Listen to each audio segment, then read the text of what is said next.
Habíamos quedado entonces en ver la singularidad de los códigos de ética, ese texto y el texto de el otro que era el campo deontológico y jurídico y la dimensión clínica. Esos dos textos quedamos en ver. Bien, ¿pudieron leer algo? ¿Qué les parecieron los textos? ¿Algo que podrían comentar de los mismos? ¿Gustavo? Hola, buenas tardes. Bueno, gracias. En mi caso, la pregunta que me viene, ¿no? Si bien los textos tienen que ver con la ley, con el código, la vinculación y la articulación entre algunas, me preguntaba nosotros tenemos fecha de parcial con usted el 8 de mayo. Sí. Si tiene que, o sea, si el mismo se va a basar más o menos en esto, en lo que es ley, articulación con el código, o tiene que ver más con el raciocinio. Un poco y un poco, podemos pensar. Genial. ¿No? Bueno, gracias. Vamos a hacerlo como mix. Igual después lo dejo escrito en el campus un poquito, en la modalidad del examen. Pero vamos a hacer un mix. Bueno. Vamos a poner algunas preguntas de choice o incluso de verdadero o falso, dando algún ejemplito a ver qué les parece. Y vamos a poner un ejemplito clínico. Quizás no es una viñeta porque no va a ser algo largo, ¿no es cierto? Por eso lo llamo ejemplo. Un ejemplito clínico como para que puedan analizarlo.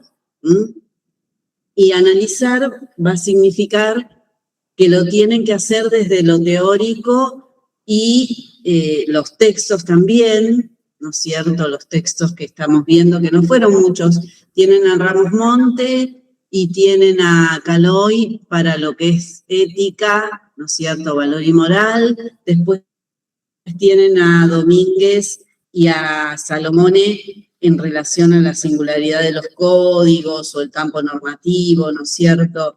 Dimensión clínica y deontológica.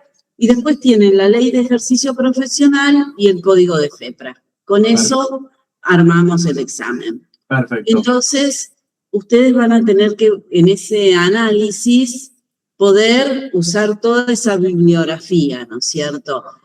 Y usarla no significa que hagan tipo copiar el número del artículo.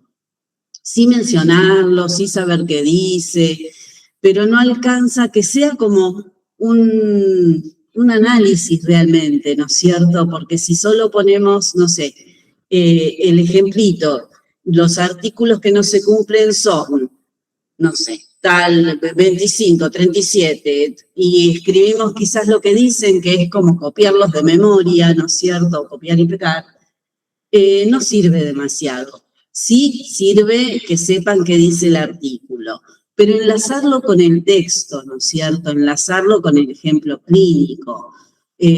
No sé, cuando el profesional dice tal cosa, está incumpliendo con tal reglamentación o con tal indicación del código, porque, ¿no es cierto? Y ahí mezclan un poco hasta la opinión personal, ¿no es cierto?, de ustedes en ese análisis. Que sea bien un análisis teórico-práctico, ¿no? Que no sea algo así como por separado. Que ustedes puedan hacer un análisis del caso. María Celeste. Gracias, muy amable. De nada. Sí, profe, enganchado un poco con la pregunta de Gustavo y con lo que está explicando, le quería consultar si hay un tiempo, obviamente, me imagino que sí, para hacer el examen, si está contemplado por una cosa, digo, son las preguntas capaz de multiple choice y demás, y otra cosa es realizar un análisis que implica un poquito más de tiempo, ¿no? Para ver eso, más que nada. Sí, va a estar contemplado, pero no va a ser excesivo, porque esto que yo les decía, estamos haciendo este ejercicio en cada clase, ustedes están haciendo el ejercicio en los foros con las viñetas, para hacer ese ejercicio seguramente consultan el material, ¿no? Y ponen algo de lo que están viendo. Entonces ustedes tienen como ida y vuelta en esos trabajos con el material y qué escribir. Y además en cada clase resaltamos cosas como lo más importante, podríamos pensar, ¿no? En relación a... hay cuestiones como súper básicas, por más que todas son importantes dentro de una ley o de un código, pero algunas resaltan más, ¿no? El secreto profesional o, digamos, la idoneidad del terapeuta, ¿no es cierto? Entonces, esas ustedes las van a tener como muy frescas, digamos, para poder escribir sobre eso. Así que esa es un poco la idea. Quizás si son, no sé, 10 preguntas, haya, no sé, 10 preguntas de choice o 20 a veces, que son muy sencillitas de contestar y van a, o 16 y podemos dejar con 4. Bueno, después veré la cantidad como para que la viñeta valga más, ¿no es cierto? Si son 10, capaz hago 8 y 2 vale la viñeta, pero si hago 20, capaz son 16 y 4 vale la viñeta, ¿no es cierto? Entonces divido el puntaje en esas 16 preguntas. Así que vamos a ver. Pero va a ser un poquito así. No va a haber de arrastrar. Sí, quizás alguna de completar con una palabra, ¿no es cierto? Porque eso es más sencillo. No, digamos, no tiene la dificultad del arrastre con el mouse, que a veces tecnológicamente no permite y uno en casa lo hace tranquilo y varias veces hasta que lo logra, y en el examen a veces no sale y no funciona y queda sin hacer y uno lo puso y queda en blanco, ¿no es cierto? Así que el de arrastre no va a estar. Sí, quizás elegir palabra o completar palabra, pero no el de arrastre, porque tiene como esa dificultad tecnológica, ¿no es cierto? El de arrastre. Así que bueno, eso, un poquito.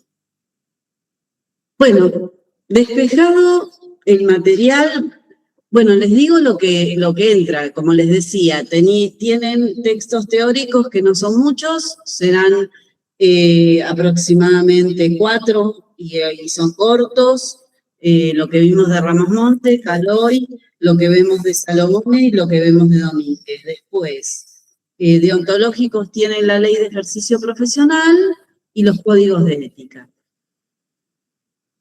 Hasta ahí entra el primer parcial. Ese es el material. ¿Alguna otra duda?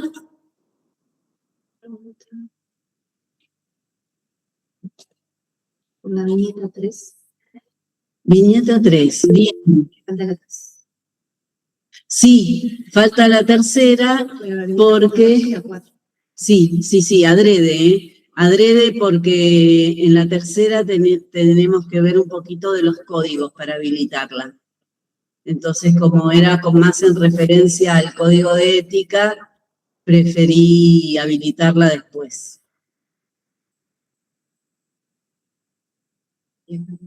Diego. Sí, buenas tardes, profesora. ¿Qué tal? ¿Cómo están? Disculpen, quiero hacer una pregunta en cuanto a las tareas para hacer, ¿sí? Tenemos los videos de En Terapia y yo no tomé registro de cuál es la actividad que hay que hacer al respecto. No, entonces, los videos son solo a título informativo, como material audiovisual, como para ir teniendo en cuenta incluso. Perfecto. Quizás para la segunda mitad armamos algún trabajo práctico con algún material, ¿no es cierto? O incluso para el segundo parcial, entonces le pueden ir sirviendo como material para buscar, ¿no es cierto? Así que ténganlo como material, más que nada, material administrativo. No tiene Muchas gracias. que escribir nada de eso. Salvo que les Gracias. interese, y en el foro general En el de la foro, unidad, claro. ¿no es cierto? Al final de cada unidad, ahí ponen, no sé, en tal video, cuando se ve a tal paciente que lo atiende el profesional, se nota muy claramente la falta de ética en relación a tal cosa. Y entonces lo dejan plasmado porque les sirve a ustedes distinguirlo en un ejemplo clínico, ¿no es cierto? Y eso está bueno, que lo puedan ir distinguiendo también. Ornella. Genial, gracias. Hola, profes. Hola. Yo leí las viñetas, pero la verdad que estuve con mucho laburo en la semana y sé, al menos es lo que entendí, que las actividades vencen poner el sábado, después de la clase, que se agrega la otra. Entonces Sí. me quedé media tranquila con eso, como para hacerlo hoy después de la clase. Sí, habíamos puesto fecha hasta hoy. Sí, creo que hasta mañana deben tener. Hasta ahí, mañana, ¿no? claro. Ya Habíamos la quedado hicieron, en eso. pero no porque capaz que lo hicimos el fin de anterior o el otro y no tenemos la fecha exacta, pero siempre dejamos como un día más. Siempre es una semana y dejamos un día más para recordárselo a quien pudo no hacerlo en esa semana o no lo vio o no estuvo presente la semana anterior y no lo sabe. Así Perfecto, Clau, era eso, avisarte eso y saber que me quedo tranqui que la puedo hacer. Listo, gracias. Bien, tenés mañana todavía, según creo. Bien. Bueno, ¿algo más? Si no, avanzamos un poquito con estos textos, porque en definitiva nos queda una clase sola, ¿no es cierto? Y no, nuestro examen es después del feriado, todos van a estar con muchos exámenes. Yo había pensado en algún momento hasta hacer un TP para que lo hicieran en el feriado, pero dije, bueno, no, muchos exámenes, así que vamos a quizás a condensar todo para el segundo parcial. Bueno, ¿pudieron leer algo? Eso era lo que les preguntaba al principio, ¿no? ¿Pudieron leer algo? ¿Qué les parecieron los textos? ¿Qué reflexión pueden tener respecto de estos textos? A la mañana se armó una controversia ahí medio rara. Yo no pude estar en la clase de ayer, pero me comentó Malena, en relación al psicoanálisis y la ética, así que bueno, no sé cómo lo habrán derivado.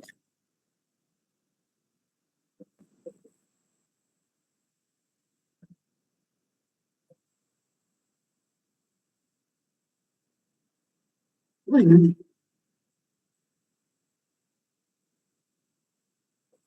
Alguien que haya leído, que tome la posta como para empezar. Voy a sentarme un poquito. A ver, el que habla de la dimensión clínica y el campo deontológico habla un poquito de lo que tiene que ver con la intersección, ¿no?, entre lo clínico y lo normativo, y que eso siempre presenta un desafío, ¿cierto?, en el hacer clínico, porque como venimos diciendo desde el principio, o casi, no se va a tratar de una obediencia automática, pero tampoco su rechazo, ¿no?, a la norma. Entonces, se trata de poder conjugar, ¿no?, lo que es la normativa y el campo clínico. También en ese texto habla de las leyes, ¿no?, y les da como la pirámide de cómo se engloban las leyes, ¿no?, de Declaración de los Derechos Humanos, normativa internacional, Constitución Nacional, ley social, normativa deontológica, profesional, Y después estaría como en el último ítem la práctica, ¿no? Cómo todo esto va a englobar la práctica también. Y después habla acerca de este texto ¿en qué se encuentra el profesional en su práctica, ¿no? Porque el profesional, más allá de su formación, de los textos, de la normativa, ¿no? De aquello que debe saber de forma teórica, en su práctica se va a encontrar con, si hablamos de la clínica, con el sufrimiento de un paciente, ¿no? Entonces, ¿cómo puede conjugar todo eso que aprendió, ¿no? Más todo aquello que lo rige como norma en su quehacer, frente a ese sufrimiento de un paciente, ¿cierto? Podemos pensar en el sufrimiento, podemos pensar en una consulta, podemos pensar en varias posibilidades de acuerdo a donde estemos trabajando. Y ese va a ser la confrontación de todo ese bagaje, ¿no? De teórico, tanto normativo como informativo, ¿no? En relación a su formación. ¿Qué les parece a ustedes? Porque lo plantea como un desafío la autora. Lilian. No, yo cuando empezó la clase pensé en la viñeta del avión, ¿no? Y pensaba de, bueno, esta profesional que esta persona que tiene un brote, digamos, que pasa determinada situación, y qué hace el psicólogo, ¿no? Si interviene o no, era la pregunta, y pensaba, y creo que acá está lo de la ética y la deontología, digamos, el alcance de esa intervención, digo, quizás es auxiliar a esa persona que sufre, que se brotó, tratar de acompañarla, pero hay otras cuestiones que sucedieron en esa escena que me parece que ahí también tiene que correrse el profesional, porque no es, digamos, no es el campo de la clínica, o no es quien tendría que dar la respuesta. Lo pensé desde ese lugar, ¿no? ¿En qué punto desde la ética hay una respuesta? Y desde la deontología también, digamos, hay un deber hacer, pero ¿hasta dónde es ese alcance de esa intervención en ese momento? Es lo que pensaba respecto a esto. ¿A qué situaciones te referís por las dudas de que no todos lo tengan presente o alguno no lo haya hecho? La viñeta del avión, ¿no? Sí. Que es la mujer que empieza a buscar a su hija y no la encuentra y empieza a desesperarse y el capitán de vuelo dice que no, esa mujer no había subido con ninguna menor. Entonces, bueno, luego genera como un cierto caos en el avión y la mujer se desborda, ¿no? Y está la profesional dentro de los tripulantes, dentro de los pasajeros. Sí, sí. ¿Y qué otra situación? Porque vos decís, hay situaciones que exceden el profesional. ¿Cuáles serían esas situaciones que vos encontraste en la viñeta que exceden el profesional? Yo pensaba que la intervención profesional, lo pensaba, todavía no terminé de hacer la tarea, pero tiene que ver con responder al sufrimiento de la mujer, digamos, en qué punto el psicólogo, el profesional trata de bordear o de calmar la situación de sufrimiento de esta mujer, pero hay otros aspectos que tendrán que intervenir cuando llegue a tierra o cuando, digamos, como que hay un emergente que tiene que solucionar y es hasta ahí, ¿no? Y después correrse de la escena. Bien.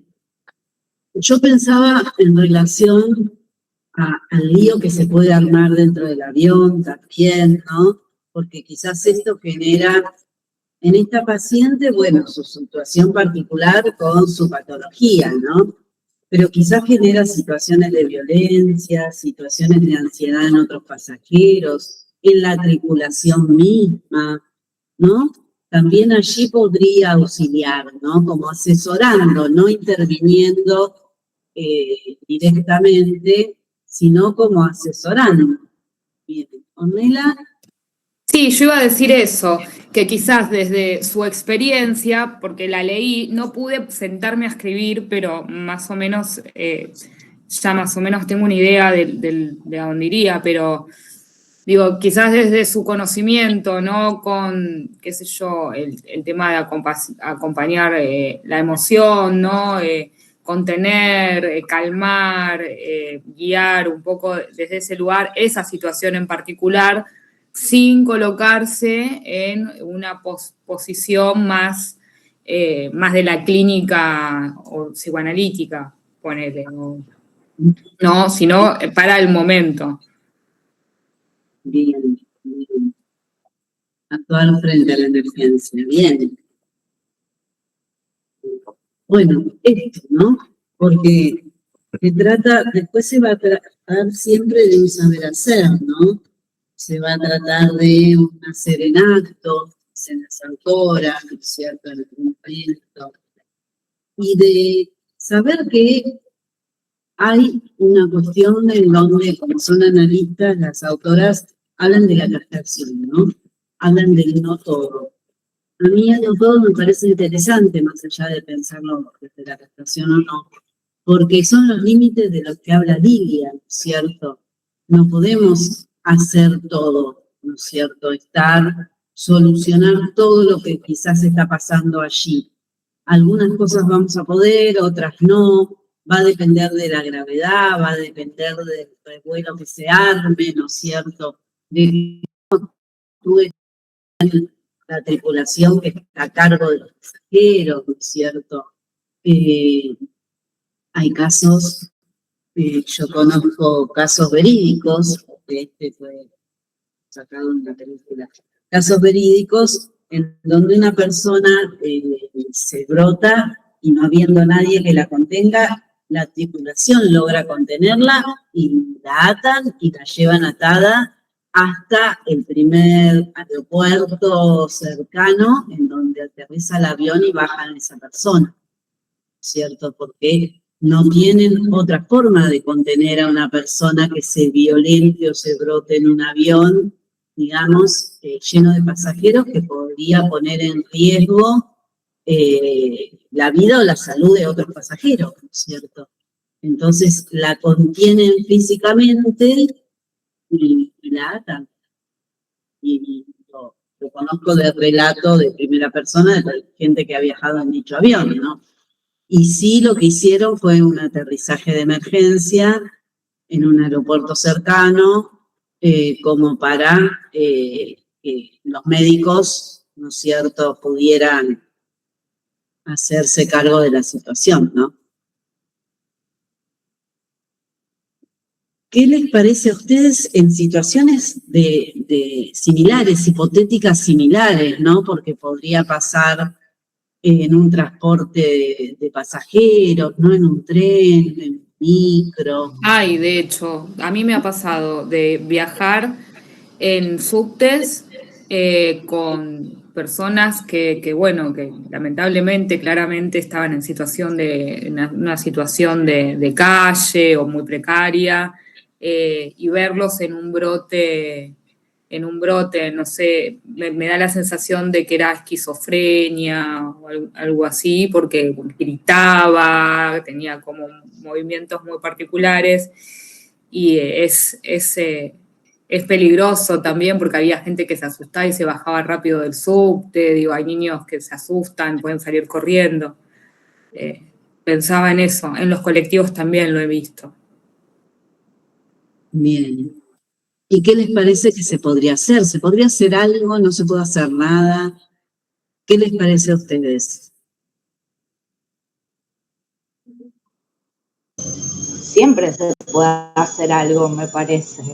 No sé, no, por lo menos llamar a emergencia mínimamente. No digo que puede no haber un psicólogo ahí, qué sé yo, no sé, pero llamar a... Ay, me cortó, ¿no? Sí. Por lo general, muchos de estos transportes y en las empresas, en determinados lugares, hay como un protocolo de emergencia, ¿no? como pasos a seguir frente a diferentes situaciones posibles. Entonces, muchas veces el personal tiene que también seguir como esos pasos y esos protocolos de emergencia, ¿no es cierto?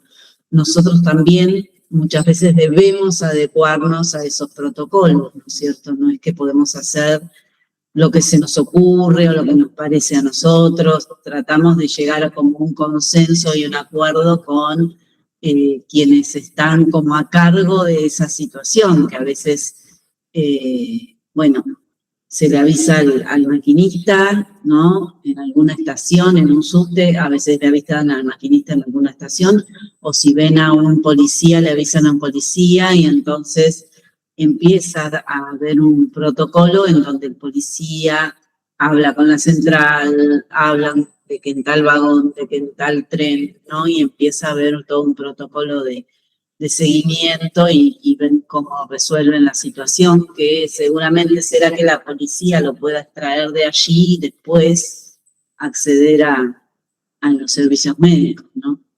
¿Anabel? Sí, no, yo pensaba esto que en tanto en los medios de transporte como me pasó a mí en la oficina, que una chica se brotó, no hay mucha prevención y no hay mucho manejo en cuanto a la salud mental, de cómo poder manejarse frente a estas situaciones de crisis. Hay más en el sentido de que si alguien se cae, más un protocolo en cuanto a la salud física, pero no a la salud mental. Entonces es como que muchas veces estamos muy limitados a lo que podemos hacer y cómo hacerlo, cómo abordarlo. Bien. Sí, hay como una falla en relación a lo que es educación. Yo me acuerdo hace añares, en el Ministerio del Interior, creo que era. No, del Interior. Había una secretaría que era Educación para la Salud, me acuerdo. Y que, bueno, daban charlas, hacían diferentes, se ocupaban de diferentes cosas. Pero me parece que no hay educación al respecto, ¿no? Como que no hay prevención frente a las posibilidades de situaciones posibles, de riesgo, ¿no? Ahí hay como se espera que algo suceda como para actuar, ¿no? Más allá de que las leyes se gestionan de ese modo, a veces hay cosas que uno sabe que pueden pasar y previene, ¿no? Esto de todo lo posible hasta ese momento. Todo lo que uno sabe hasta ese momento lo puede poner en práctica. María. Hola, buenas tardes.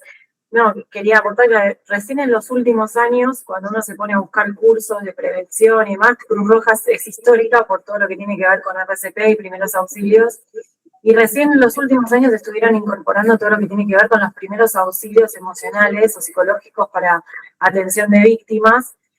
Particularmente trabajo en una escuela pública y también dentro de las instituciones, e inclusive cuando uno da intervención al examen en situaciones en que tenemos estudiantes que están altamente desregulados, el mismo SAME cuando se presenta muchas veces dice nuestra intervención no puede ser más que la de, en tal caso, un traslado o esperar a que llegue la familia. A veces hay psicólogos disponibles y hay veces que no. Y hay mucho desconocimiento y falta de herramientas en cuanto a la intervención. Y nos dicen, no, nosotros, ¿para qué nos llaman si nosotros no podemos medicarlos y demás? Por el otro lado, Inspección nos dice, no, tienen que darle intervención al SAME, o sea que los protocolos muchas veces, entre lo que es salud y lo que es educación u otros organismos, tienen vacíos legales y hay grises en los que uno busca todas las herramientas posibles para intervenir, pero muchas veces nos quedamos cortos desde los distintos ámbitos, ¿no? Sin ser salud. Sí, incluso ahí tenés plasmado esta divergencia, digamos, entre lo deontológico, la norma, porque lo deontológico es cualquier normativa, un protocolo también es una normativa de lo que les piden a ustedes que hagan y después la práctica, la realidad, lo que sucede cuando ustedes hacen eso, ¿no es cierto? Lo clínico sería, ¿no? Entonces, cuando se aplica eso, bueno, no se puede o no funciona como debería. ¿Soledad? Sí, un poco sin querer relacionado con lo que decía María. Yo también trabajo en escuelas públicas y me parece que más allá de los protocolos que sí no están claros, hay falta de herramienta, pero también a veces me parece que es un poco de empatía y intentar ahí sostener, o sea, con un poco de empatía. Me acuerdo que hace unos 2 años, una chica que ni siquiera era alumna mía en una escuela, creo que era un ataque de pánico, y fue como, no la toquen, no sé qué. Entonces me acerqué, le hablé tranquila y la piba, me acuerdo, me agarró la mano y me dijo, no te vayas, quédate. Bueno, está bien, me quedo. ¿Querés que te hable? No, me decía. Bueno, está bien, me quedo acá al lado tuyo. Yo no supe muy bien qué hacer. Fue como una cuestión de empatía, de tratar de sostener esa situación, no indistintamente que se necesitan los protocolos y que estén claros, también va en uno, me parece, ¿no? Bien, ahí está eso de lo singular, ¿no? La singularidad, la excepción, el saber hacer en acto, ¿no es cierto? Que es de lo que hablan las autoras en estos textos, ¿no? Esto de todos vamos a estar atravesados, ellas hablan desde el psicoanálisis por una falta, ¿no? Por no saber todo, por no poderlo abarcar todo, ¿no es cierto? Pero desde ese lugar está bueno pensar en no paralizarnos, ¿no? O no quedarnos solo con el protocolo. No, como no lo puedo tocar, no hago nada, ¿no? Porque esto del contacto físico hoy en día está como muy reglamentado, ¿no es cierto? Entonces, como no lo puedo tocar, no hago nada. Bueno, ahí tenemos que pensarlo y ponerlo en reflexión esto, ¿no? María Gabriela. Sí, perdón, respecto a esto de no poder tocarlo, la verdad que, o sea, es como que muy delgada la línea, porque si un estudiante, yo hablo particularmente de nivel primario, y no en el caso de un ataque de pánico o en alguna disrupción en la conducta, sino casos más complejos como los que en este momento estamos teniendo en nuestra institución al menos, si uno no los contiene desde la corporalidad, están en riesgo ellos y otros. Entonces, uno necesita intervenir desde la corporalidad, contener, acompañar, porque si no, lamentablemente, están en riesgo de darse la cabeza contra la pared, de lastimarse contra un banco o a alguno de sus compañeros. Entonces, la realidad es que, obviamente, ¿no? Desde lo que es ético, uno privilegia el cuidado y la integridad de lo que es posible en ese momento. Así que no, imposible no poner el cuerpo y no acompañar en ese momento. Bueno, ahí tenemos como el ejemplo claro, ¿no? El protocolo dice algo, pero después en la práctica es un saber hacer en el momento, ¿no es cierto? Y a veces ese saber hacer en el momento no nos da demasiado tiempo tampoco, ¿no es cierto? No nos da demasiado tiempo. Entonces, bueno, puede salir bien y puede salir mal, sí, seguro. Corremos ese riesgo por la premura de la necesidad de actuar, ¿no? Así que bien. Está bueno estos ejemplos, ¿no? Porque nosotros vamos a ver como muchas pautas y muchas normas y muchos artículos, ¿no es cierto? Pero cada uno de las veces que no se cumple, ahí también tenemos que reflexionar. Si es una transgresión, digamos, adrede, en donde no importa la norma, si la transgresión tuvo que ver con el beneficio del paciente, ¿no? Pensar en un beneficio mayor en relación a lo que era la normativa, ¿no? Elegir esto entre el mal mayor y el mal menor, ¿no es cierto?, en esa situación. Vamos a estar frente a esos dilemas, son dilemas éticos y vamos a tener que tomar decisiones. Anabel.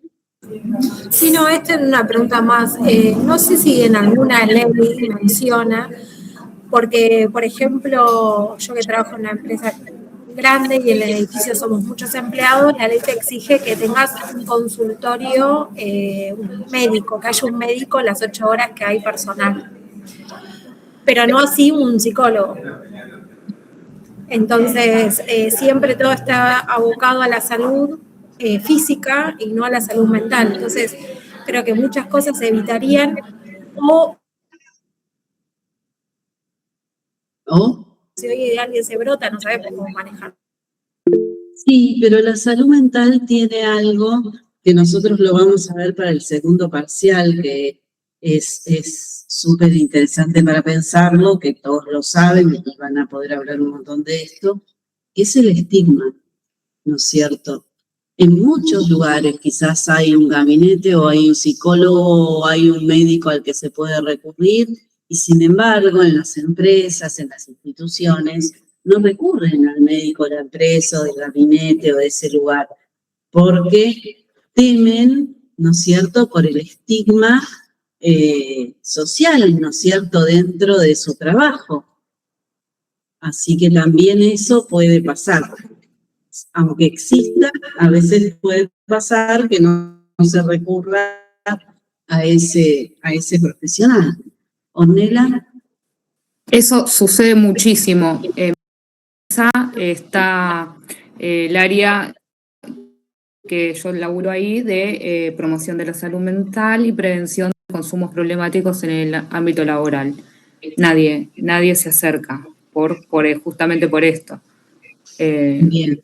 Y no hay manera tampoco de invitarlos, ¿no? Porque es exponer, es muy difícil, es muy, muy, muy complejo. Bien. Pensaba en esto y pensaba en otras áreas de la salud, ahora que fue tan mediático todo lo que estuvo pasando con los anestesistas, y que en la Asociación de Anestesistas hay un área para lo que tiene que ver con adicciones, ¿no es cierto? Porque se sabe que es un área de trabajo que suele haber mucha propensión a la adicción.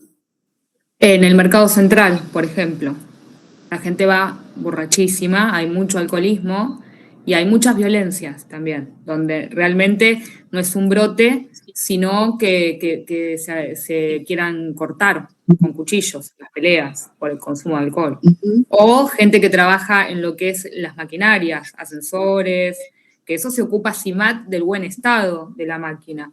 Pero de si el empleado tiene un problema de alcoholismo y salió a comer y se tomó un vino y entró mareado, eso no lo cubre. Entonces, Bueno, era lo que hablábamos, yo les daba el ejemplo de médico del interior, que era director de una clínica y que iba a la atención médica borracho. Siempre, y era el director de la clínica en un pueblo pequeño en donde la atención dependía de la clínica, entonces no era cuestionado y muchos generaban muchos puestos de trabajo también en la clínica, entonces, y era una persona que era sabido que iba borracha a la consulta. ¿Gustavo? Sí, por ahí coincidiendo un poquito con lo que decía en el inicio Gabriela,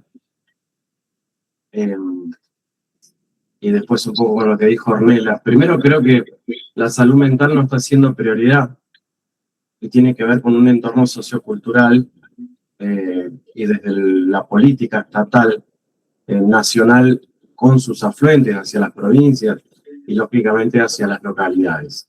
Eso por un lado.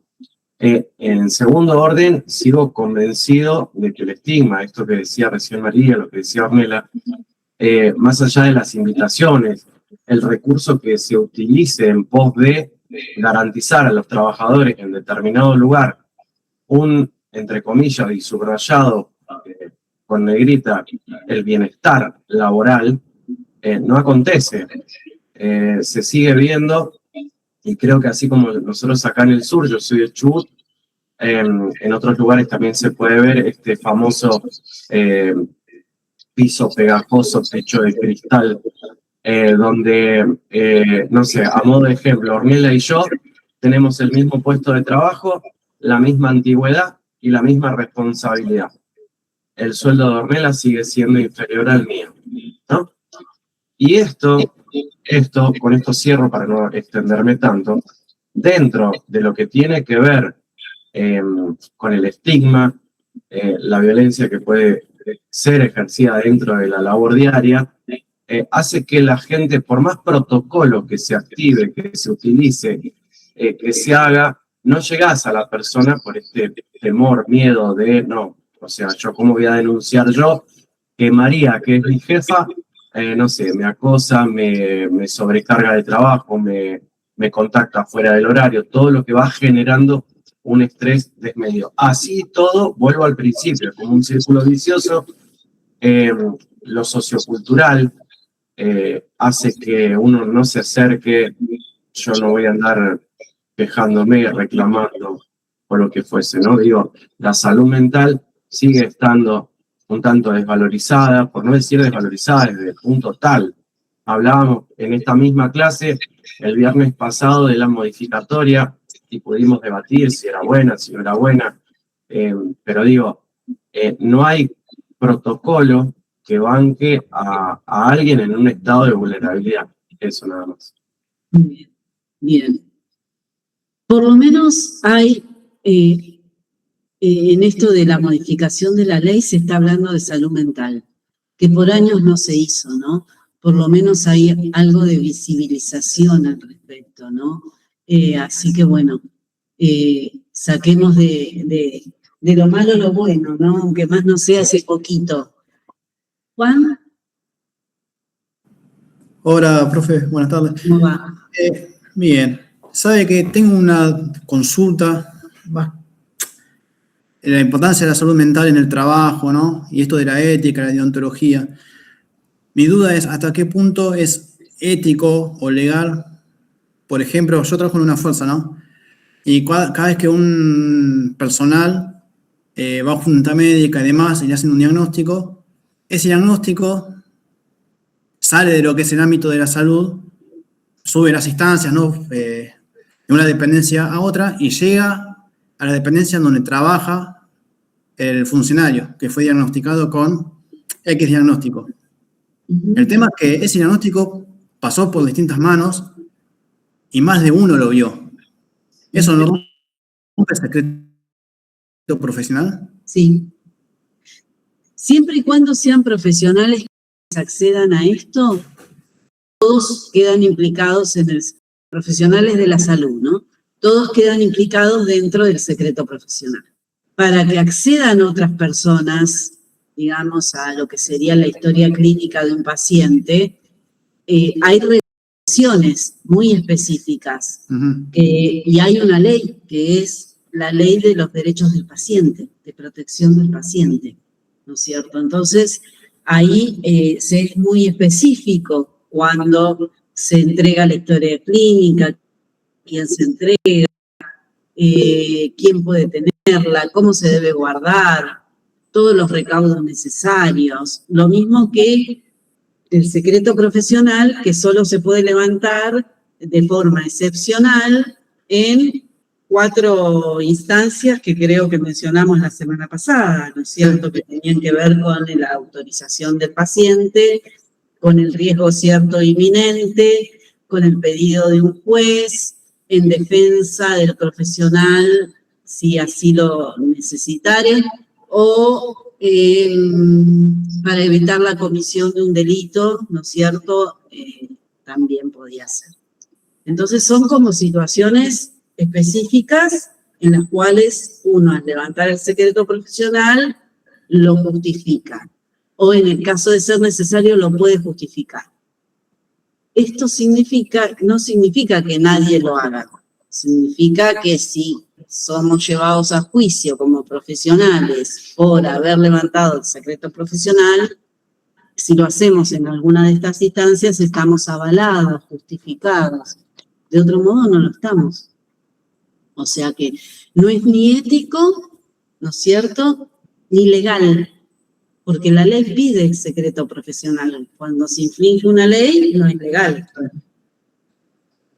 Claro, pues bueno, en este caso obviamente que llega a la dependencia y ahí notifica a este efectivo. Y el que lo notifica lo está leyendo el diagnóstico, por ejemplo. Y no es un funcionario de la salud mental, es de la fuerza, ¿no?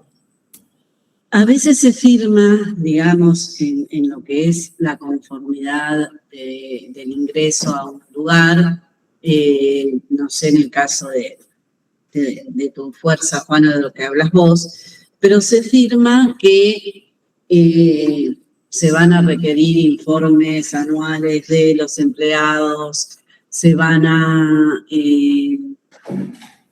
no sé, hacer, protocolos de relevamiento de informes de salud en general, con lo cual queda implicada la salud mental. Y uno firma, pero firma como eso que es como muy general, y que después esa autorización que se da es tomada para el resto también. Ajá. O que se va a ir actualizando el legajo del empleado año a año, ¿no? Implica esta actualización. No queda escrito, queda como algo global, ¿no es cierto? Entonces, si en algún momento uno presenta una queja o una denuncia, pueden utilizar esto que uno ha firmado de conformidad, de que actualicen su legajo año a año, y lo utilizan como justificativo de todo lo que incluyen allí. Anula todo el resto, todo lo anterior. Claro. También el resguardo. Piensen, cuando veamos historia clínica, esto es muy interesante, porque muchas veces, ¿en qué resguardo quedan las historias clínicas? ¿Están bajo llave? ¿No están bajo llave? ¿Están de acceso público? ¿Pueden acceder los administrativos a la historia clínica?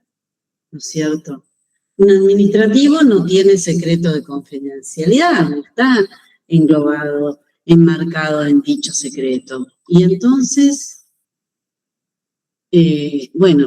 todo eso es lo que después puede producir estigma, es lo que decía Gustavo, ¿no es cierto? Todo lo que puede producir un estigma importante. Sí, porque quedan señalados esas personas. Sí. En mi trabajo, Juan, que no es la fuerza, la gente que pasa, que tiene algún tipo de diagnóstico, solamente lo deja en medicina laboral y se informa muy breve a la parte de recursos humanos. No sale el diagnóstico en recursos humanos, queda en medicina laboral, que supuestamente están todos los profesionales de la salud ahí. Ahí, perdón, para aportar algo a lo que decía Juan, durante algunos años pertenecí a la policía de la provincia. Cualquier diagnóstico ligado a la salud mental, lo primero que se hacía era retiro de arma. El retiro de arma lo que involucraba acá era imposibilidad de sumar un dinero extra en cuanto a adicional, el tiempo de la policía adicional, los servicios, pero la no portación de armas por el reglamento interno que tenía la policía de la provincia del Chubut, no podías usar el uniforme.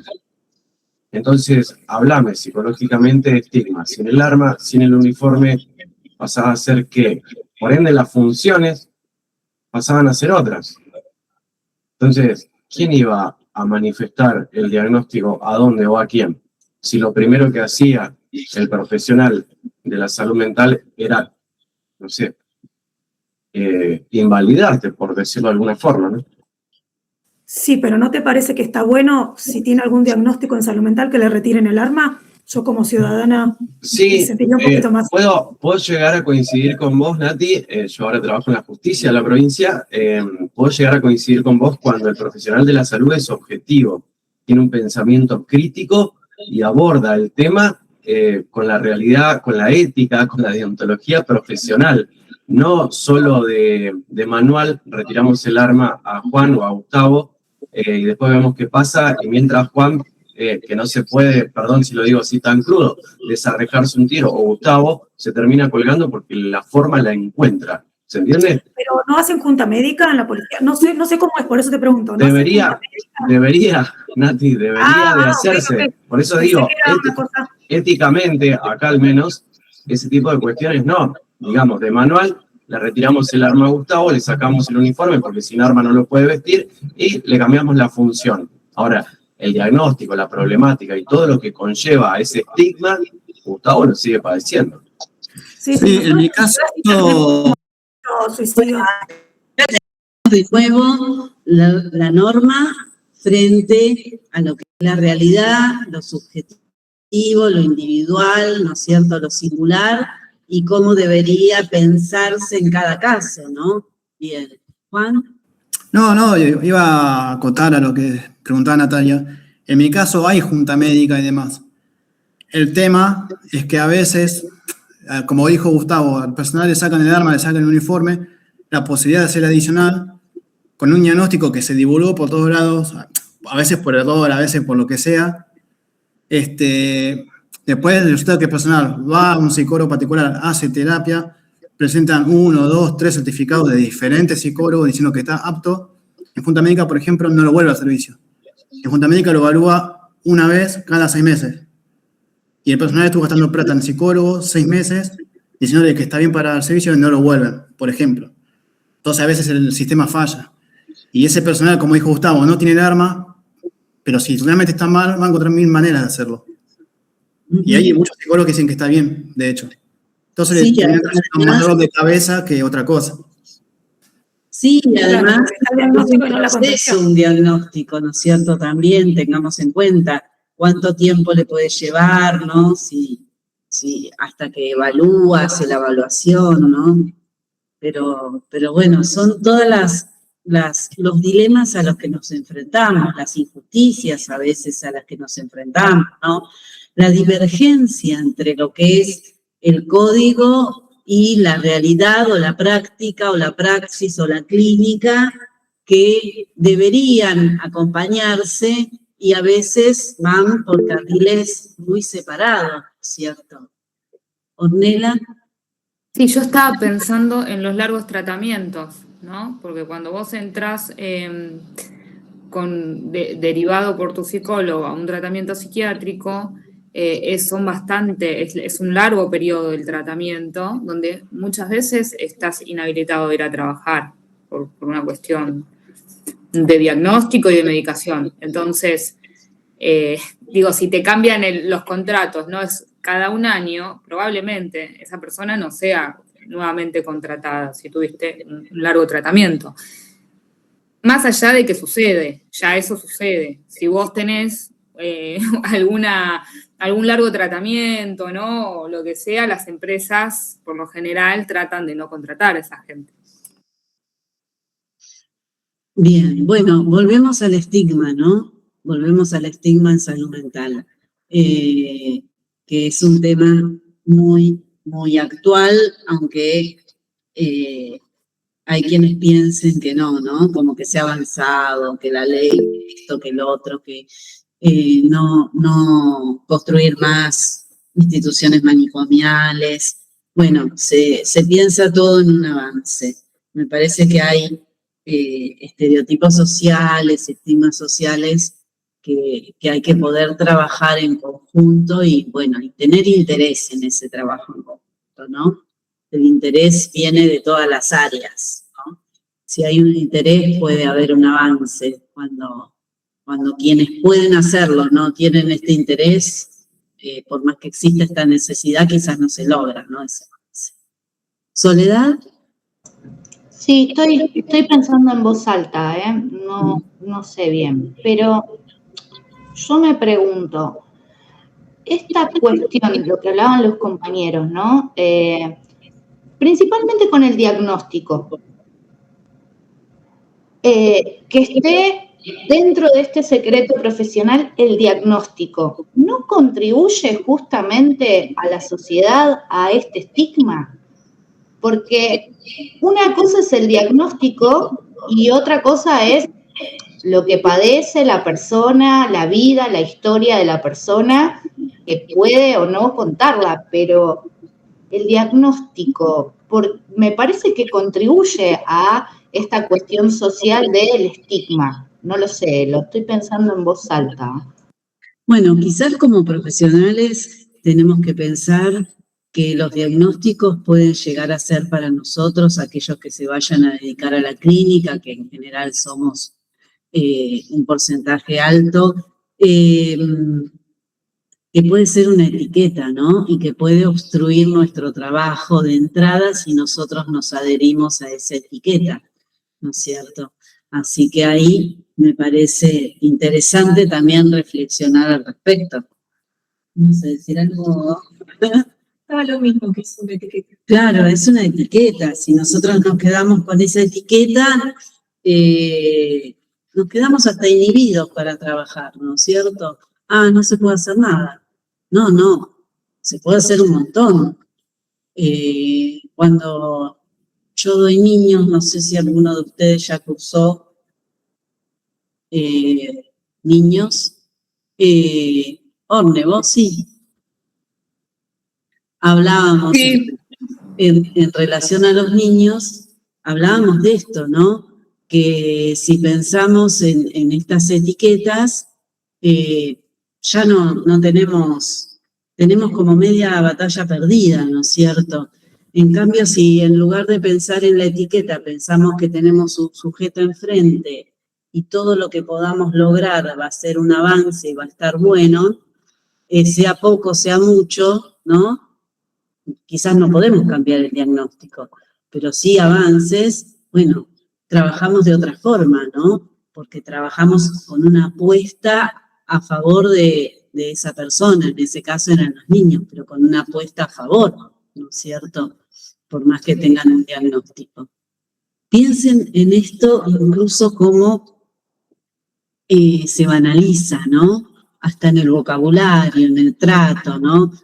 Incluso entre profesionales, que no debería ser así, porque los códigos de ética piden otra cosa, ¿no? Esto de te derivo un esquizofrénico, te derivo un bipolar, te derivo incluso con algún tipo de abreviatura que se usa para los diferentes diagnósticos, ¿no? Y no, le derivás a una persona con nombre, apellido, ¿no es cierto?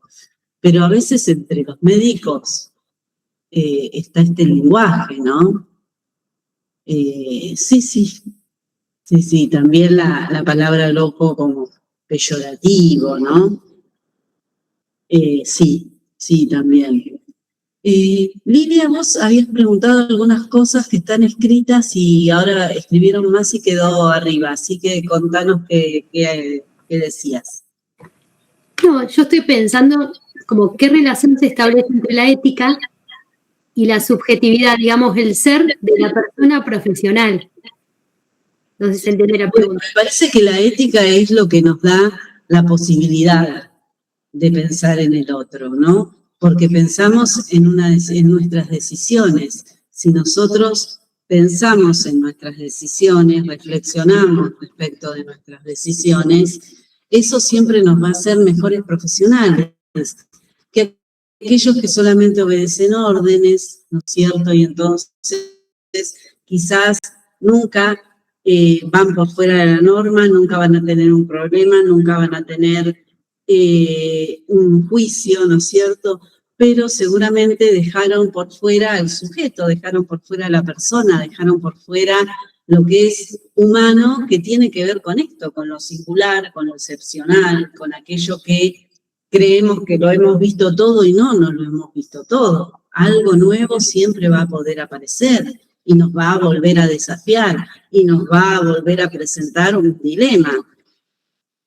Cuando nos confiemos en nuestro trabajo es donde nos podemos equivocar muchísimo, ¿no es cierto? Bueno, de esto habla un poquito de estos textos, porque habla en este texto de la dimensión clínica y deontológica, habla del secreto profesional, de los derechos, ¿no? El derecho a la privacidad, a la confidencialidad, a la autodeterminación y a la autonomía de las personas, tiene que ver con esto, con el secreto profesional, con el consentimiento de tratamiento, ¿no? La autonomía. ¿Y qué motivos podría haber para que se levantara, ¿no? Y en el texto habla de causa justa, ¿no? Causa justa o inminente, daño para sí o para terceros, ¿no? Pero estos son como titulares. Nosotros tenemos que poder dar cuenta. ¿Qué significa daño para sí o para terceros? ¿No es cierto? Y cuándo podemos utilizar este justificativo o no, ¿no? Porque también el abuso de estos justificativos podría llevar a negligencias, ¿no es cierto? Levanto el secreto profesional ante, no sé, por ejemplo, poder diferenciar, que también es muy difícil, es una línea finita, si es simplemente una ideación de suicidio, un pensamiento, que tiene más que ver con una fantasía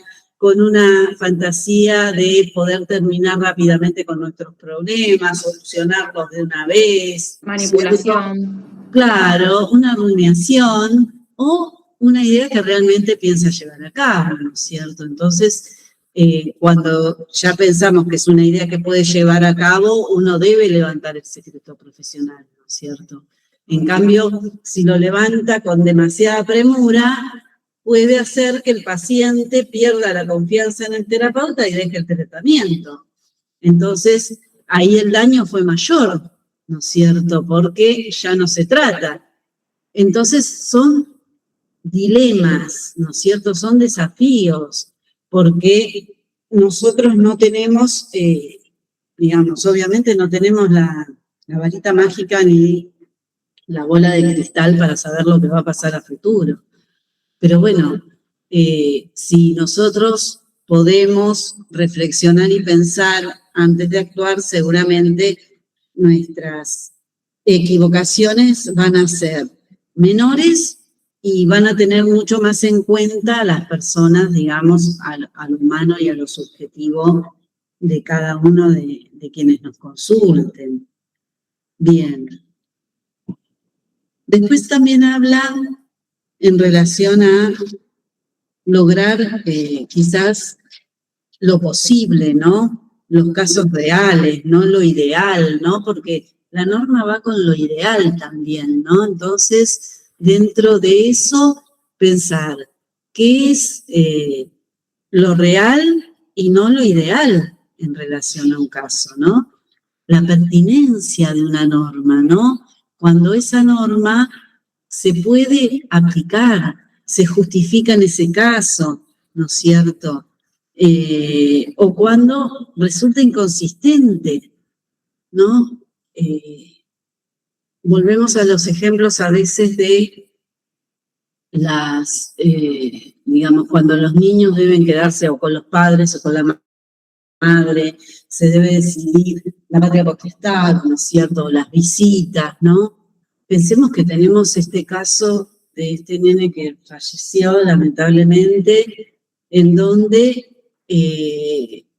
desde la ley y desde la justicia se promueve la revinculación con las madres o que se quede con la madre en lugar de con el padre. Hay toda una tendencia a que los niños se quedan con las madres y no con los padres, ¿no es cierto? Y habría que pensar si se hace de acuerdo a una normativa, a una ley, a una cuestión general, estadística, ¿no? Porque la justicia también está bastante sobrepasada, ¿no? De casos y de tiempos y de atrasos. Y entonces, volvió la madre, sí, no sé, no pensemos en este caso, pero en otros casos volvió la madre, tiene trabajo, tiene casa, puede brindarle un lugar socioambiental estable, listo, se revincula. Y hubo una investigación, hubo un tipo de asesoramiento psicológico de cómo está esta madre, ¿no? Ahí tiene que haber algo más que la normativa actuando, ¿no?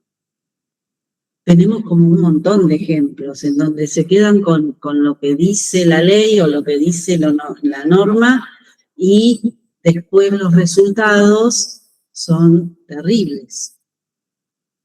Bien. Y ahí podemos pensar en esto, ¿no? De lo real y no lo ideal. Y lo mismo esto de que habla de la interpretación de las leyes, ¿cierto? de cómo las leyes tienen que ser leídas, interpretadas, ¿no es cierto?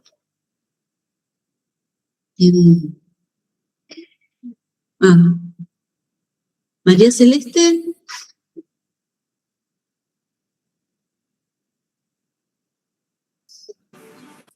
Sí, no, con respecto a lo del caso de Ángel, digo, se cuestionó todo esto de si lo ideal, si lo que dice la teoría, la ley, esto de si hicieron un estudio previo, porque después se vieron las imágenes de donde vivía la progenitora y demás, y digo porque la madre quien lo había criado, ¿no? La actual pareja del papá, y al querer volver o al pedir o al reclamar la progenitora al nene, si se hizo todo lo que se tenía que hacer, realmente lo que falló, porque no es el primer caso en el que se notan fallas posterior, ¿no? Lamentablemente, a que lo maten al nene, y después se vio la casa que no estaba en condiciones, había un montón de situaciones que habían irregularidades y que evidentemente nadie las vio, o si las vieron, ¿qué pasó, no?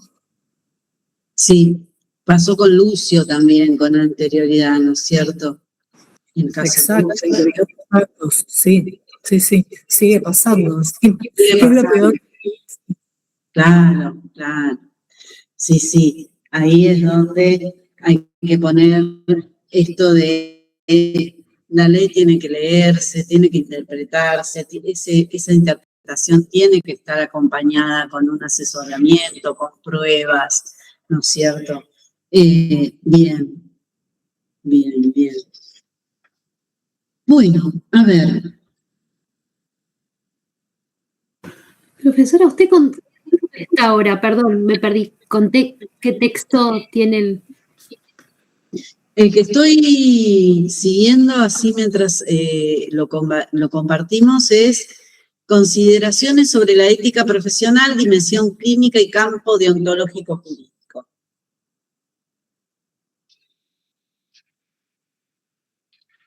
Habla mucho del secreto profesional en este texto, ¿no es cierto?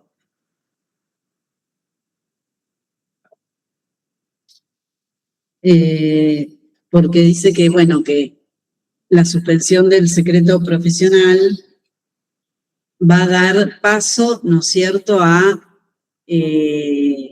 lo que es la clínica, ¿no es cierto?, el valor clínico de esta suspensión, ¿no? Que si es frente a daño cierto inminente, si tiene que ver con la autorización del paciente, ¿por qué puede autorizar un paciente a levantar ese secreto, ¿no? ¿A quiénes se incluye este secreto? Poder tener una mirada, ¿no es cierto?,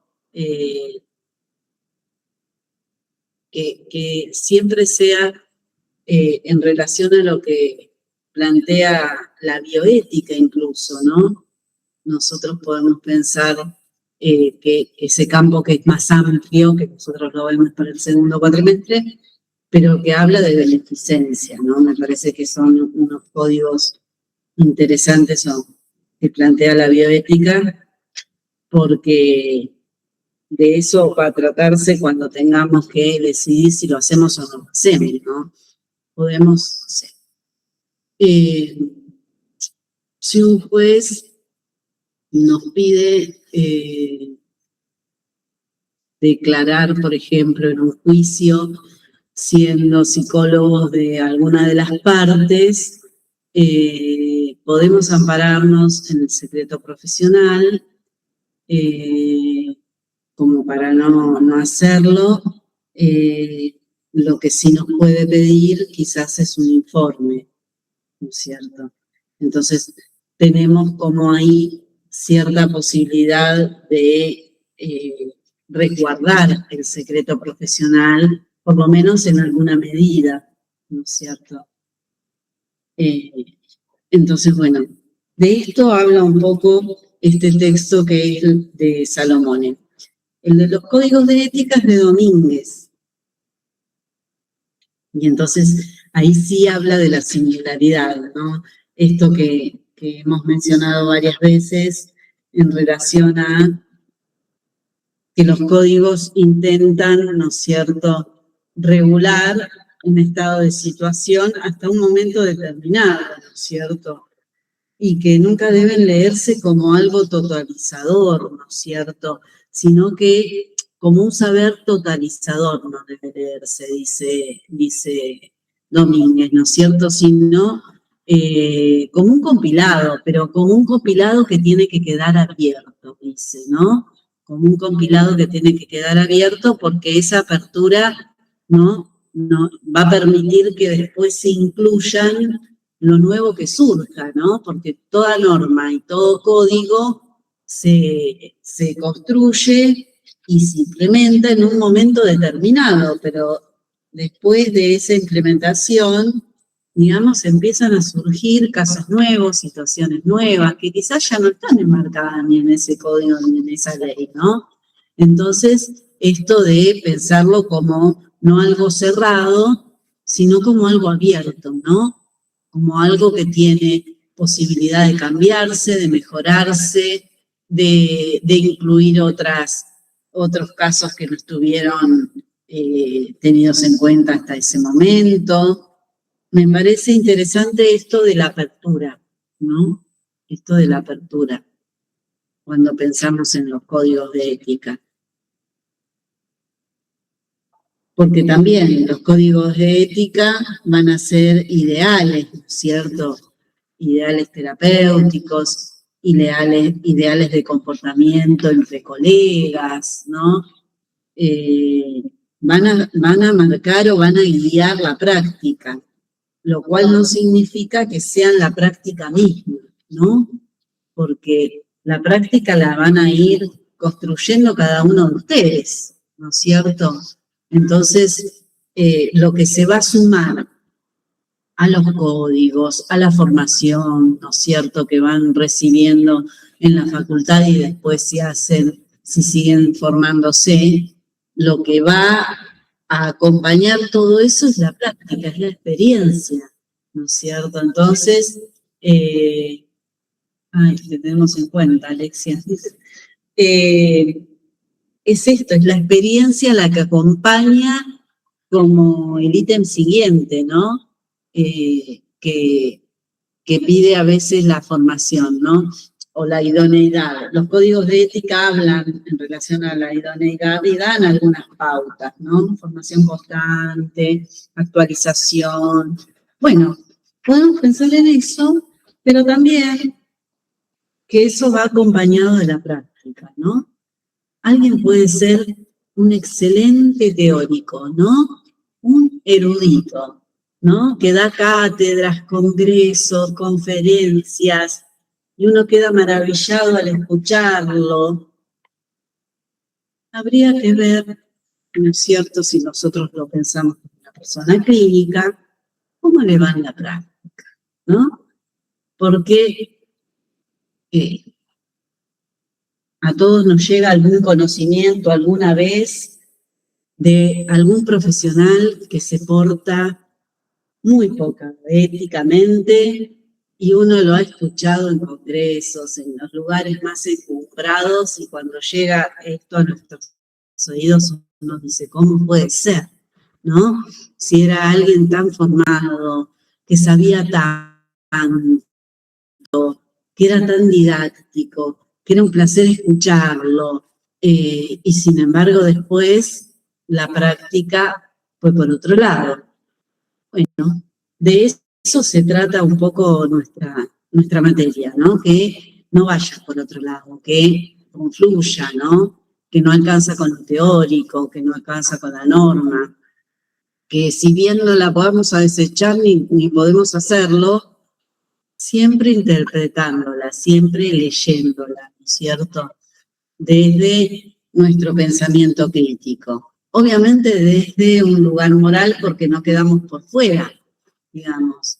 Piensen que eso es heredado, pero bueno, tratando de hacer una apertura siempre, que va a tener que ver con la formación, la apertura, porque cuanto más nos formemos, más abrimos, digamos, el campo digamos, en relación a esa apertura y en relación a lo moral, digamos, no queda cerrado, ¿no? Así que bueno, de eso un poco se trata. Se nota que me cayó el café. Bueno, vamos a pasar al código de FEPRA, ¿les parece? Y les dejo la lectura de estos dos textos a ustedes que no tienen dificultad y que nos hablan de temas que estuvimos tratando desde casi el inicio. Así que incluso en alguno de ellos hay definición de ética y de deontología, que también lo pueden como adosar al resumen cuando armen qué es valor, qué es moral y qué es ética. También lo pueden agregar lo que dice Domínguez en relación a qué es la ética, qué es la deontología y qué es la moral. Bien, entonces, código de FEPRA. Este código tiene una introducción, ¿no es cierto?, que habla de que son objetivos deseables, que guían a los psicólogos hacia los más elevados ideales de la psicología, ¿no? Acá mismo el código lo dice, ¿no? Esto tiene que ver con lo ideal. Nosotros después nos vamos a enfrentar con lo real, ¿no? Con la realidad.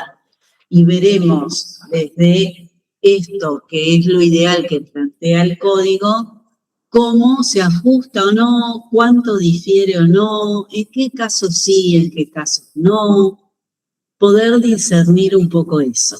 Natalia. No, perdón, profe, no encontraba cuál era el código, lo acabo de encontrar. Estaba con otro nombre, perdóname. Ah, bueno. Es Federación de Psicólogos de la República Argentina. Bien. En la misma introducción también aclara que este código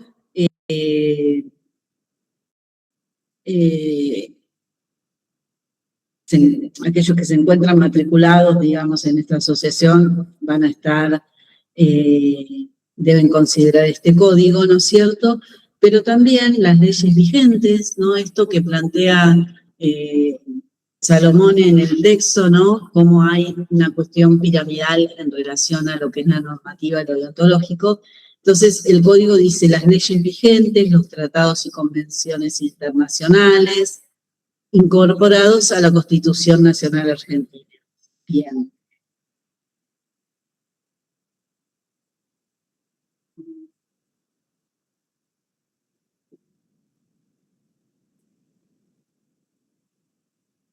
Dice que, por ejemplo, dice, si el código establece un principio superior al exigido por la ley o a los que pudieran emanar de instituciones en las que prestan sus servicios, los psicólogos deberán cumplir con el principio ético más elevado.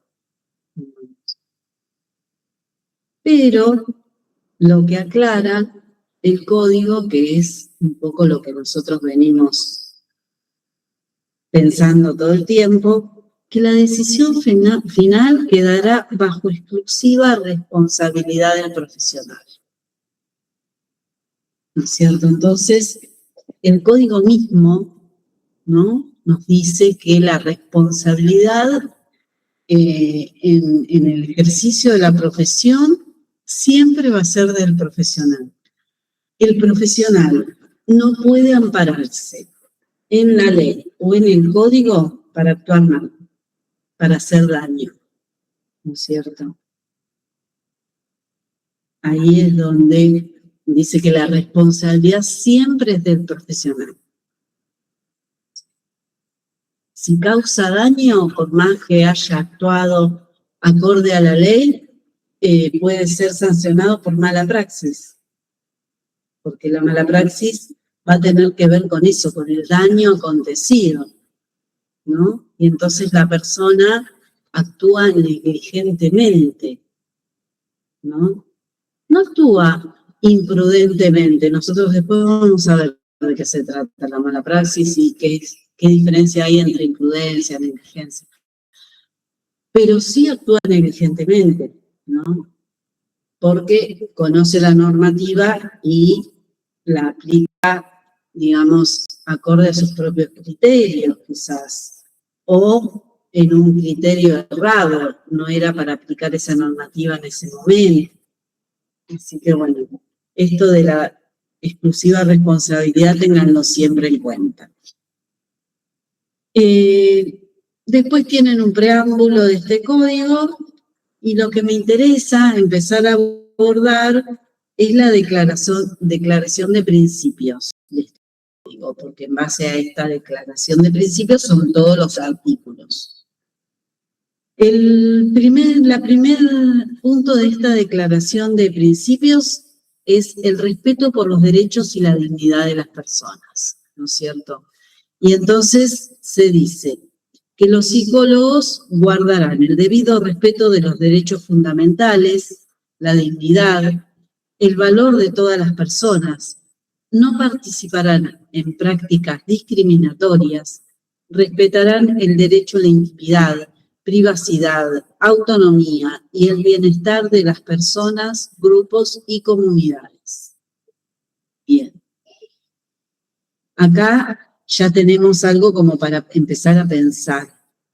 Intimidad y privacidad se relaciona directamente con secreto profesional, ¿cierto? Entonces, el secreto profesional está basado en un derecho, ¿no es cierto? Un derecho que propone este código. Después habla de autonomía. El consentimiento informado, que lo vamos a ver más adelante, va a estar basado en este principio de autonomía. La autonomía tiene que ver con la libertad de consentir, ¿no es cierto? La libertad y la voluntad de hacerlo libremente.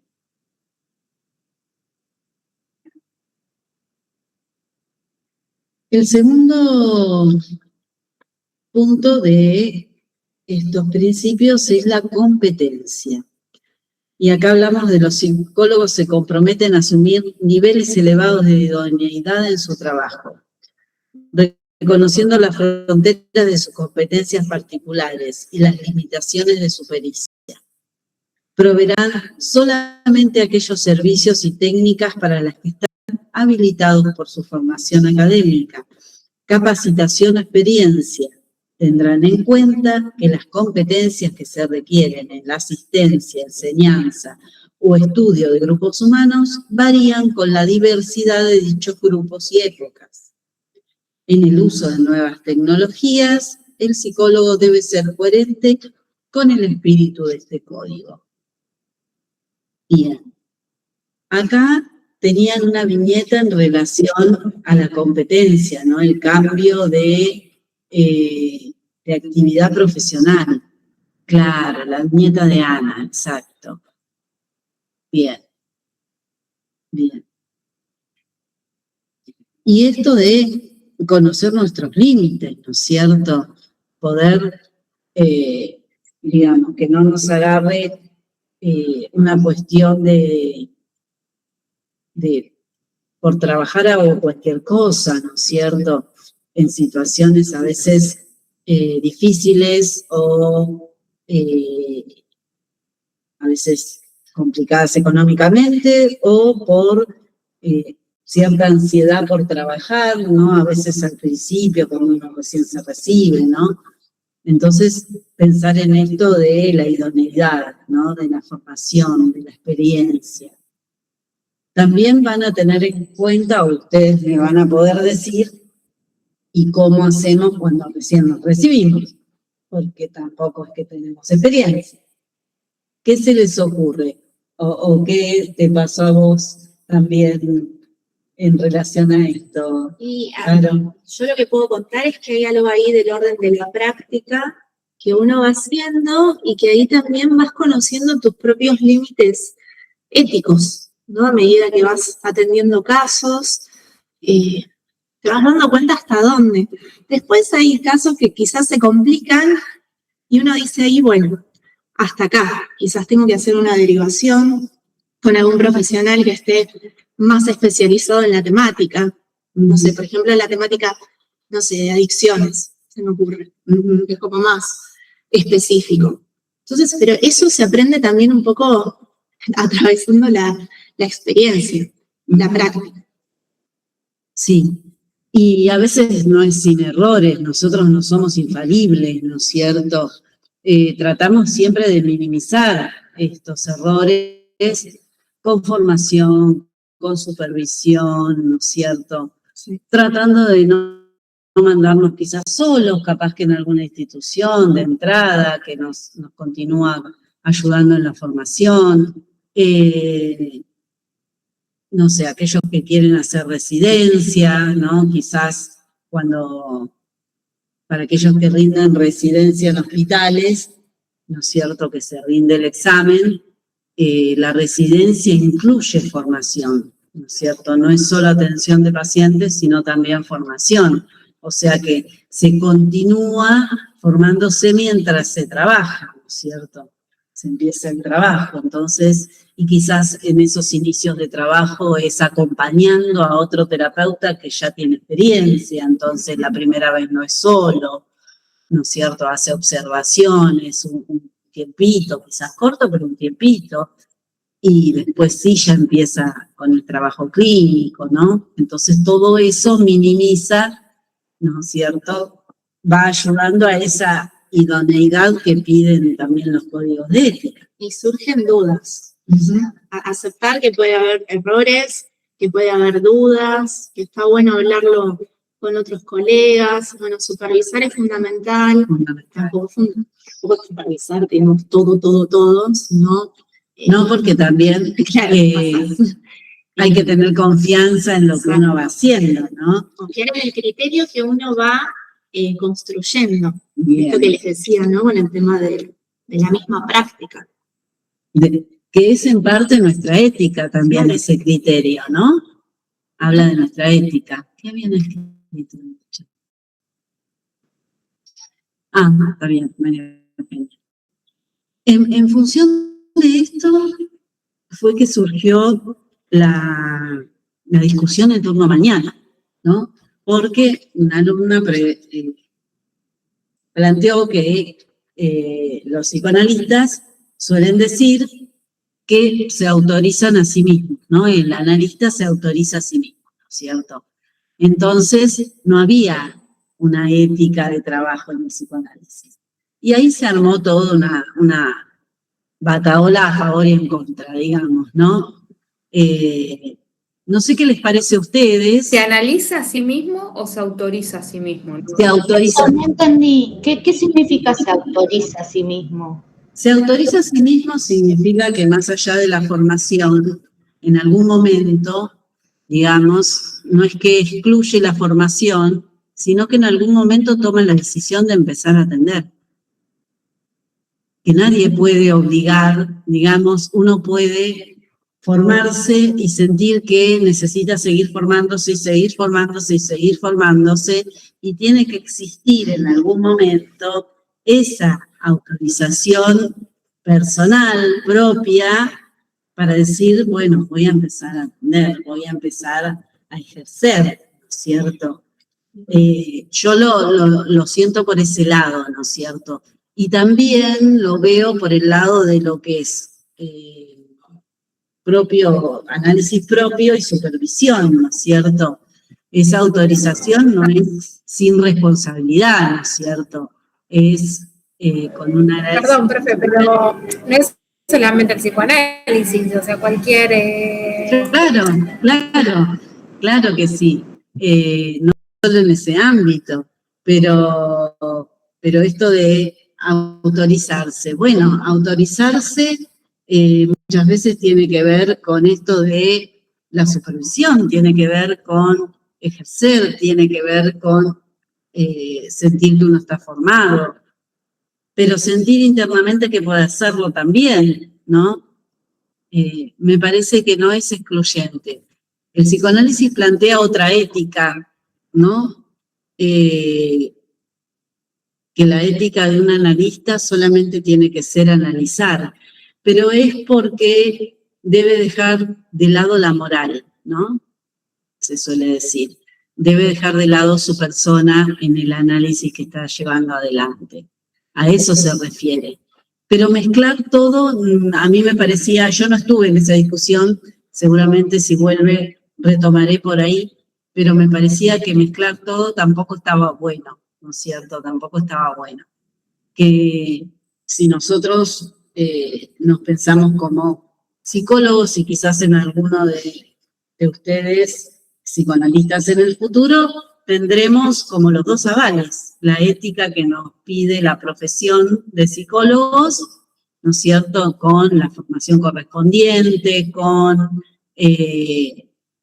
haber cumplimentado algunas prácticas, con todo lo que nos pide el ejercicio de la profesión, y a la vez pensarnos como analistas en relación a lo que es analizar un paciente y que sea ese nuestro deseo. Así que... Profe, ¿con mezclar todo se refiere a mezclar las diferentes teorías, sería? ¿Con qué? Con mezclar todo que usted dijo. Sí, porque, a ver, una cosa no quita la otra. Hay quienes quizás se consideran psicoanalistas sin ser psicólogos, ¿no es cierto? Que esto también existe. Es más, Sí, yo escuché eso, profe. Cuando Freud empieza eran todos médicos, pensemos, ¿no es cierto? Porque no había ni psicólogos ni psicoanalistas. Médicos de diferentes especialidades, ¿no es cierto? Freud era neurólogo, Lacan era psiquiatra, Winnicott era pediatra, ¿no es cierto? Eran todos médicos. Bueno, en una época los analistas eran médicos, después, porque tampoco estaba nuestra profesión como profesión en sí misma, ¿no? Esto de nuestra ley de ejercicio y que previo a eso éramos auxiliares de la medicina. Entonces hay como un cambio, digamos, de paradigmas también en lo que tiene que ver con la atención en salud mental. ¿Qué les parece a ustedes? Pero, profe, a mí me parece que eso pasa con todas las profesiones, un poco, no solamente con la psicología, con el psicólogo. Si uno hace una carrera, estudió, se formó, la que sea, no solamente psicología, cualquier carrera, estudió, se formó, el que avala empezar a trabajar también es uno mismo. Y me parece que si uno está formado, realmente lo toma como lo tiene que tomar, en nuestro caso estamos hablando de salud mental y demás, después, bueno, a cada uno le podrá más la clínica o otra cosa, eso es otra cuestión, pero no sé, me parece que... Pero bueno, para aquellos que quizás son como muy ortodoxos en función de lo que es el psicoanálisis, y esto de decir que hay analistas que quizás no son psicólogos, ¿no? Que son solo analistas, y en esto de que el analista se autoriza a sí mismo, a mí me dieron el ejemplo de otra facultad, en donde un profesor de una determinada materia enuncia esto y promueve un poco esto, y un alumno que se analiza y supervisa con él, atiende pacientes, ¿no? Alguien que todavía no se ha recibido. Entonces ahí me parece que es un riesgo también no pensar que lo deontológico sostiene la práctica siempre, ¿no es cierto?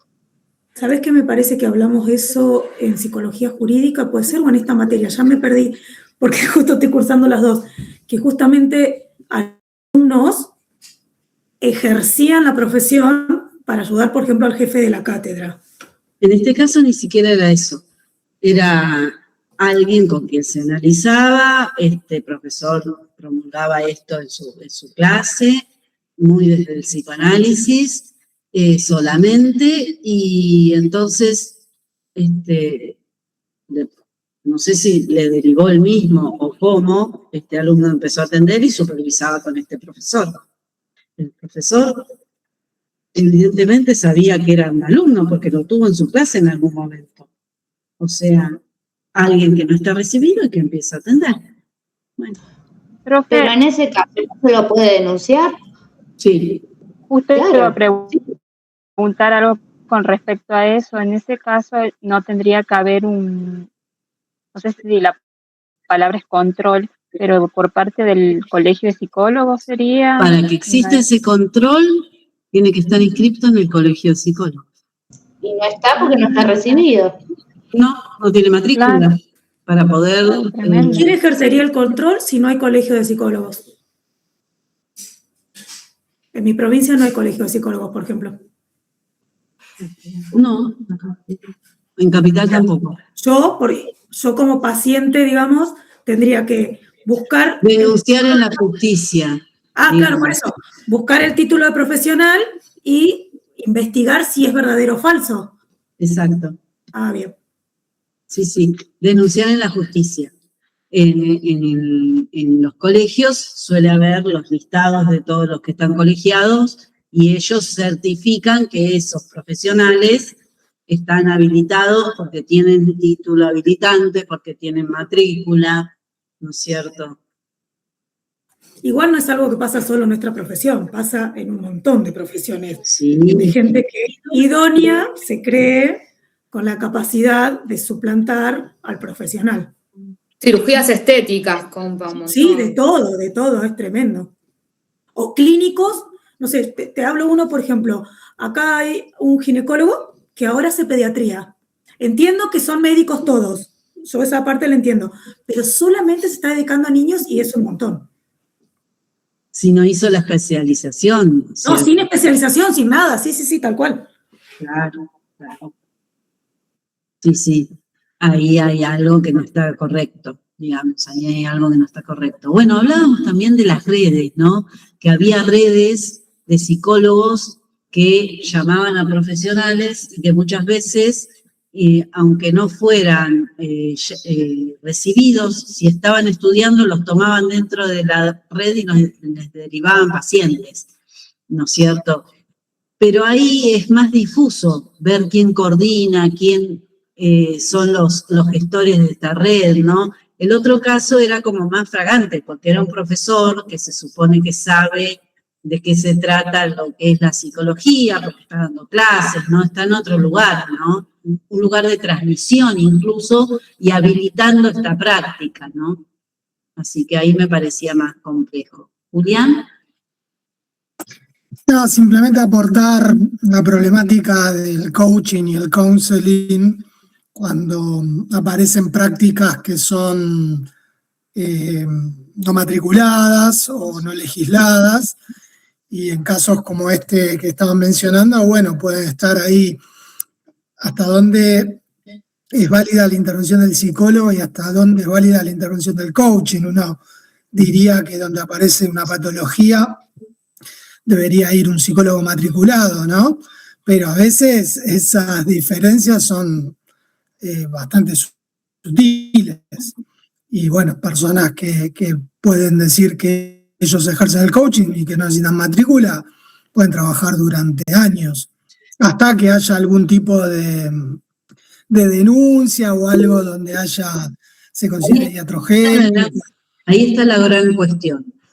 Un montón de situaciones, ya sea que están por fuera de la ley, o que están por fuera de los códigos de ética, o que están por fuera de la ética, ¿no? Porque a veces no están por fuera de la ley o de la ética, pero, o de los códigos, pero sí de la ética, suceden y se dan, y se dan por tiempo indeterminado, años, ¿no es cierto? Hasta que pasa algo. La cuestión es esta, ¿no es cierto? Lo que detiene eso es que algo suceda, que haya un daño, que haya una denuncia, que haya algún hecho que lo deje en evidencia, algo mediático, ¿no?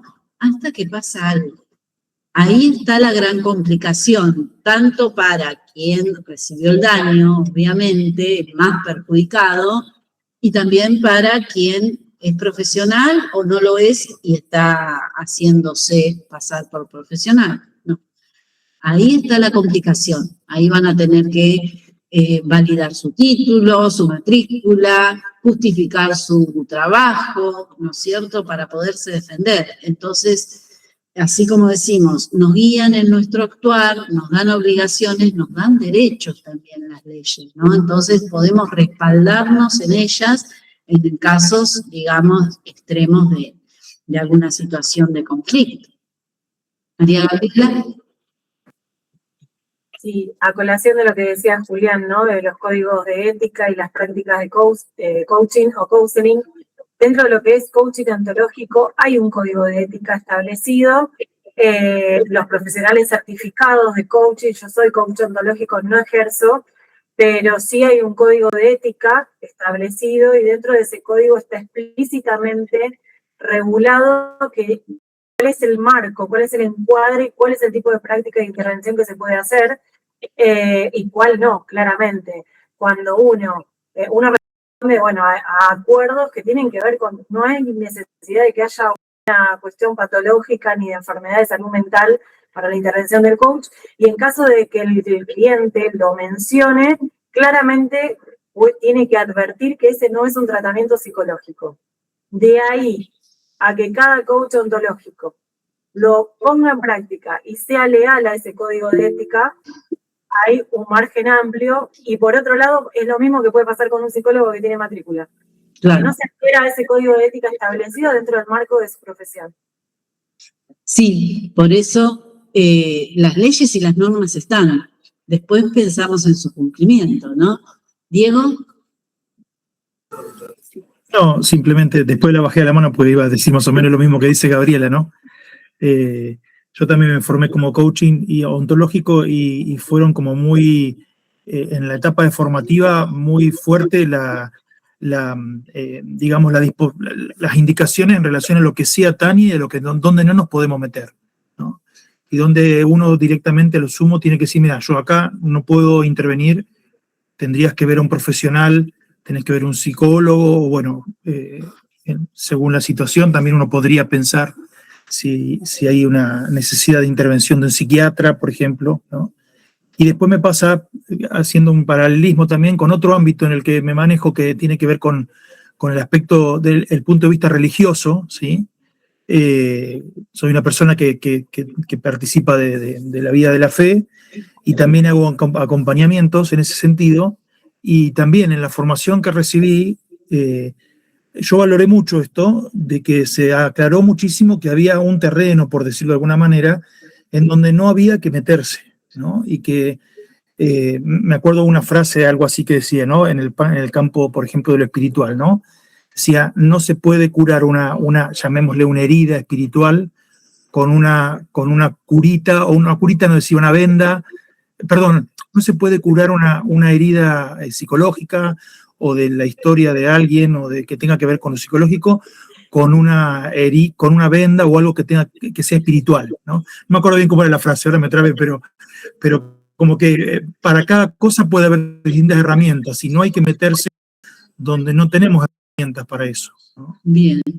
Obviamente, como dice Gabriel, y como pensamos todos, creo que hay muchos que por ahí pueden no respetar estas cuestiones, ¿no? Entonces, bueno, ahí vienen los problemas éticos donde se puede hacer mucho daño, ¿no?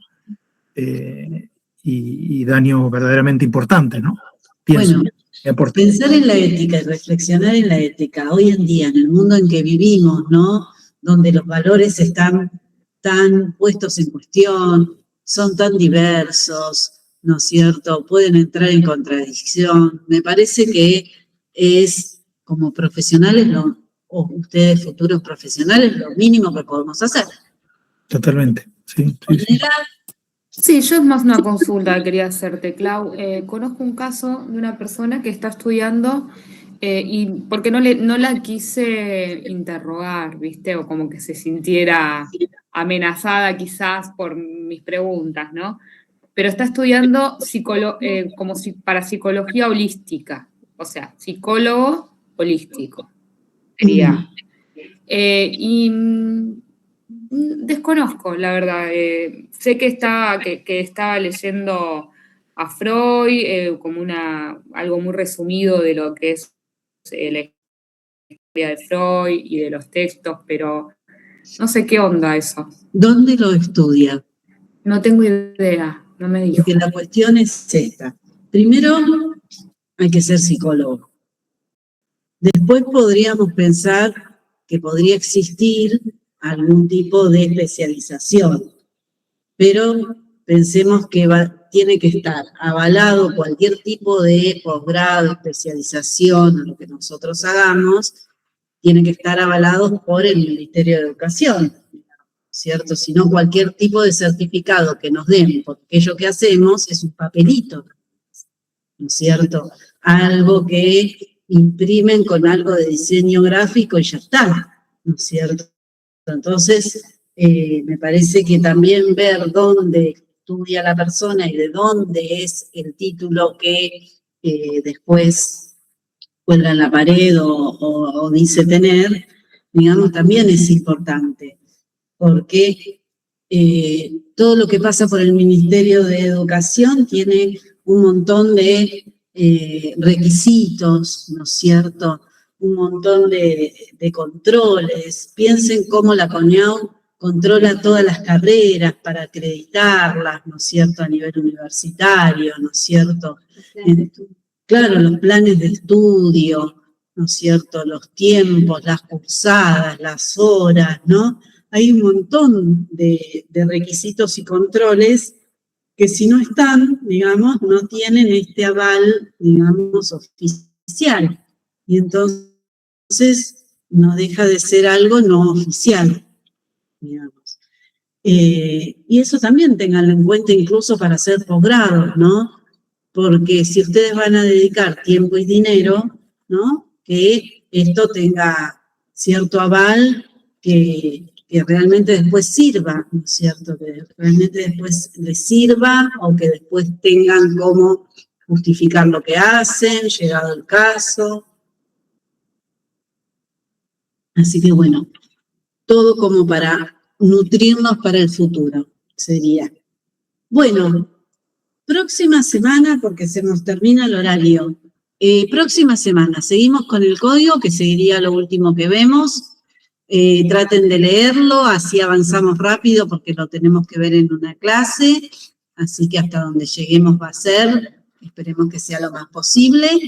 Y voy a habilitar alguna viñeta más, que creo que queda solo la 3, que como tenía que ver con el código, si ustedes ya lo empiezan a leer, aunque no lo hayamos visto todavía en clase, la pueden analizar.